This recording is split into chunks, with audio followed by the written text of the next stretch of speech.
روز آپ کے پیسے ویلیو لوز کر رہے ہیں اور کم ہوتے جا رہے ہیں آپ کے بینک اکاؤنٹ میں بیٹھ کے. کیسے؟ Let me tell you.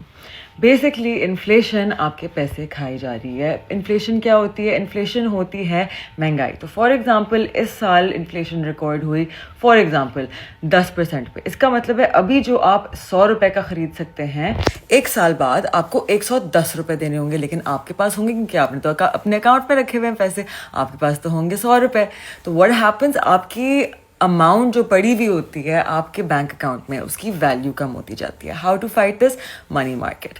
Money market ایک سیف ہائیلی لیکوڈ انسٹرومنٹس کا ایریا ہے جہاں آپ اگر انویسٹ کریں اس کا پورا پوائنٹ ہی یہ ہوتا ہے کہ اس نے مہنگائی کو بیٹل کرنا ہوتا ہے. تو فار ایگزامپل آپ نے ڈیسائیڈ کیا ہوا ہے کہ میں نے 1 2 3 4 5 لاکھ جتنا بھی آپ نے رکھنا ہے in your current account, instead آپ ڈال دیں اسے منی مارکیٹ کے فنڈ میں.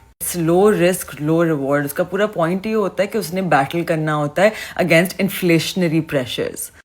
اب بہت لوگ بولتے ہیں کہ او انٹرسٹ. دیر از شریعہ compliant money market funds also. یہ ساری چیزیں آتی ہیں ٹائم ویلیو آف منی کے کانسیپٹ سے. ٹائم ویلیو آف منی کہتا ہے کہ any money lying idle not invested today is going to continuously lose its value until it discounts to the point of being zero.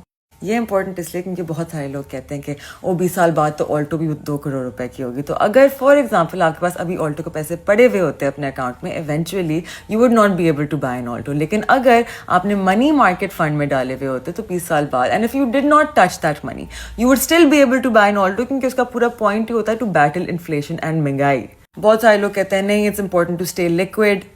Funds are extremely liquid. آپ redemption لے کے, I think صبح redemption لیتے ہیں, شام تک آپ کے اکاؤنٹ میں واپس پیسے آ جاتے ہیں. اونلی کیپ دا منی جو آپ کو اسی وقت اسپینڈ کرنا ہوتا ہے. Keep everything else invested. اتنی ہارڈ ارنڈ کمائی ہوتی ہے. Let your money work for you.